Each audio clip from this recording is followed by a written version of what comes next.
Over time, media and advertisements have shaped the way we see gender roles in society. Television and commercials tend to make men as strong, aggressive, and overly dominant, while they portray the woman more as an emotional, fragile slash delicate, or in need of protection. Well, what happens when an ad goes to flip the roles and even reveals deeper stereotypes? In a televised commercial promoting the idea that women should play football, men are shown as misogynistic and narrow minded, making them resist the idea of women stepping in to play a sport that has always been ruled by men. Instead of the media just empowering the women to play, it can paint men as villains who are trying to stand in the way of progress. This portrayal by media is not just about football, it reflects a bigger cultural problem that holds power. Media has been trying to make gender stereotypes over the years a bigger problem than it should be. However, we believe media needs to bring equality and empowerment to all groups who want to play a certain sport. Now think to a time you last watched a sports commercial. Who was the hero? Most likely, it was a man, one that was powerful and aggressive. As a student exploring the role of gender stereotypes in media, I've researched how gender is portrayed in sports advertising and how these types of messages influence viewers. As Alice DeSouza states in her article, How the Media Reinforces Gender Stereotypes in Sports, says, their research revealed that men's athletes were portrayed in active or competitive roles, while women's athletes were more frequently depicted in passive or aesthetically appealing ways. Advertisement reinforces the hegemonic ideology of gender polarization. This is because advertisement casts men as oppressive while women come to be victims. With McConnell and I's imagined artifact, we want to counter by advancing resistant ideology of true gender equality in sports and features the standpoint of inclusive empowerment rather than having division. In this presentation, I will go over how sports commercials and ads have made traditional gender stereotypes of how men are dominant and powerful and women as a secondary underneath man. I'll explore how ads have attempted to reverse this role, but then by doing this, have created a new form of division and stereotypes towards men. Finally, I will then turn this presentation over to Makana, as he will go to talk about our imagined artifact that promotes more both men and women as capable, respecting athletes without relying on gendered stereotypes. Now let me go over this already existing artifact that we have chosen. Super Bowl 59, Flag 50, was published by the NFL on February 9th, 2025. This 2-minute commercial launched during the Super Bowl and is part of the NFL Flag 50 campaign. This ad is advocating for flag football as a girls' varsity sport all over 50 states to be pushed into high schools, which we agree is 100% an amazing thing, and that high schools and places around the country should be doing something like this. The ad begins with the nostalgic 1980s high school setting, with there being nerds and jocks going around the hallways picking on people. There's a new girl, and she is wearing some sort of football attire. Chad, which seems to be the captain of the football team, goes up to her and says, "Girls don't play football." It then cuts to girls' high school flag football tryouts, with them running routes, breaking ankles, doing juke moves, catching balls, all these type of things. While this is happening, it keeps switching to Chad's and the other male football players' faces, and their faces were looking almost disgusted. The new girl goes up against Brad, which is the best guy that the men have, and completely embarrasses him by hitting a juke move on him. It then leads the quote saying, "Leave the past behind," and goes to present time with the same girl playing flag football at a high school. This commercial promotes the hegemonic ideology that men are inherently resistant to gender progress, with portraying them as primary obstacle to women's participation in traditionally male-dominated sports like football, rather than just simply empowering women. This ad oversimplifies the dynamic of gender inequality by casting men as misogynistic antagonists. With the hegemonic ideology being promoted in the NFL Flag 50 commercial, we see that it suggests that men are the dominant force in resisting gender equality, especially in sports. Hegemony is the cultural dominance of one group over others, often maintained through media or different social norms. In this ad, we see how it can frame men not only as gatekeepers of the sport, but also objects in the way to progress in women's sports. With the ad opening into overly retro 1980s high school setting, we see how it uses aesthetics from nostalgic times as a rhetorical feature. This visual strategy can link misogynistic beliefs back to this past era, implying that such attitudes are held by older or traditional privileged groups, like men.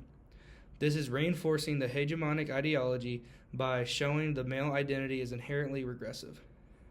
Another rhetorical feature could be them framing the female ad as the hero, the female in the ad as the hero. Now, we can see this as an amazing thing and empowering for women, which it is, but it also sits against male resistance, therefore making it men must be defeated rather than be equally engaged with allyship and empowerment. Now let's talk about some stakeholders that this commercial could hurt or help. Number one is female athletes. Female athletes would be helped with this, specifically female athletes who are in high school and want to play football. This ad is empowering to young female athletes who want to play the sport. It comes to raise awareness to the lack of formal opportunities for females in sport, which is very important in today's culture where female athletes don't receive as much media attention or school help. Another stakeholder that this would affect is male athletes and coaches, ones who are in high school and especially ones who are already supporting gender equality. This is portraying these men in a dismissive, misogynistic, and antagonistic manner. This ad is reinforcing the stereotype that men are usually opposed to progression in female sports. Now that I have discussed this existing artifact, we will now turn this presentation over to Makana. Thank you. Our imagined artifact would be another Super Bowl ad that intends to promote women's sports, just as the flag football ad did back in February. Our ad will not focus specifically on promoting women's flag football, but all women's sports. Although our imagined ad shares the goal of the flag football ad in promoting women's sports, ours will take a far different approach that focuses on unity between men and women instead of driving a wedge of conflict between them. Our imagined ad will also take away the need to compare the worth of women's sports with men's sports. Instead, celebrate women's sports and its female athletes, regardless of how they are in relation to men's sports. In an article from Adweek, Ben Hens, the co-owner of Happy Lucky, gives his thoughts on celebrating women's sports and not comparing them to men's sports. Quote, "There is an opportunity here to rethink how we position women's sports, not as a derivative of men's, but as a standalone entity deserving of its own space and recognition." Unquote. Our imagined artifact will communicate a counter-ideology of accurate gender representation, equality, and unity that opposes the hegemonic gender stereotypes and polarization that are shown in the flag football Super Bowl ad. Unlike the flag football ad and its attempt to create a conflict between men and women by using gender stereotypes that portray white men as against women's sports, our imagined ad will portray them as united in a shared cause, undivided by sex or race. Also, our ad intends to bring people together by appreciating the good qualities and strengths of both men and women and avoiding offensive gender stereotypes that affect both sexes. Now that I have introduced our imagined artifact and its purpose, allow me to describe to you in greater detail the context that surrounds our proposed Super Bowl ad. Ideally, we would prefer that our Super Bowl ad be published by the NFL, just as the flag football ad, since their stance will carry a lot of weight because of the NFL's reputation and influence. The perfect time to broadcast this ad would be during the upcoming Super Bowl, which would be occurring a little over a year after President Trump was elected. As political tensions hopefully calm down by then, an ad promoting equality and unity between the sexes could play a pivotal role in uniting our country, since it would be seen by many Americans. Just as all Super Bowl ads are broadcast on several major news stations, our imagined ad should similarly be broadcast alongside them. Additionally, to whom our ad will be broadcast to is equally important. Just as the flag football flag intended, our ad will reach out to what female athletes and advocates to support and finance women's sports, such as schools and other programs. However, we also intend for our ad to appeal to men, especially male athletes and sponsors, who we hope to inspire and to support our goal of promoting women's sports and funding.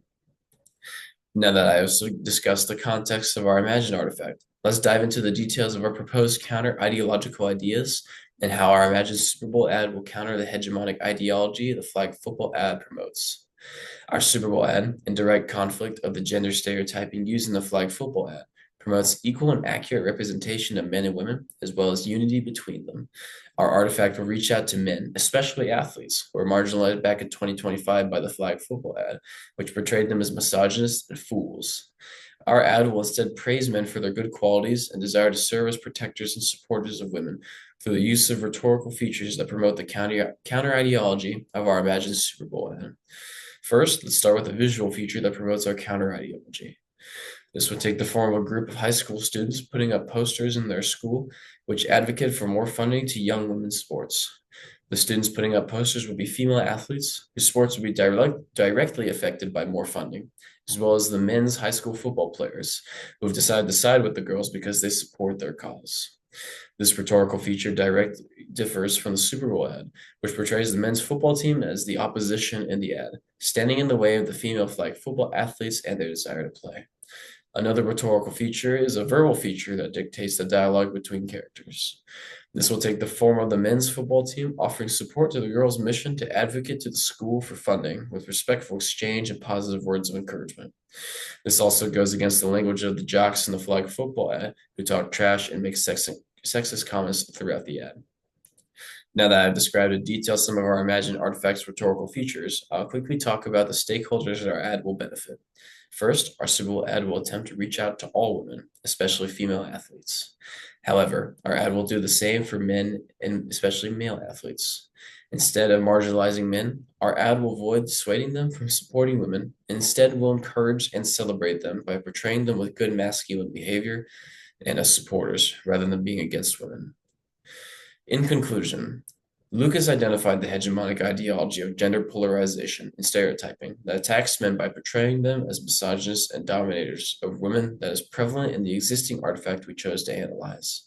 And I have just discussed in detail our own imagined artifact that counters the hegemonic ideology by promoting true equality and accurate representation of men and women. Lucas has gone into detail to describe the artifact we have chosen to break down, has talked about the harmful implications of the artifact's hegemonic ideology, and the stakeholders the Super Bowl ad empowers or attacks. And I have just talked about what our new imagined artifact intends to accomplish. I have given significant context that surrounds it, and I have described key rhetorical features that employ the counter ideology we have chosen, as well as the stakeholders whom we hope to empower, especially those who were disregarded in the flag football ad. By making an effort to unite men and women and working constantly to end the conflict between them, hopefully, we can help tensions in our country to heal and allow us to respect each other and treat one another equally again. Thank you very much.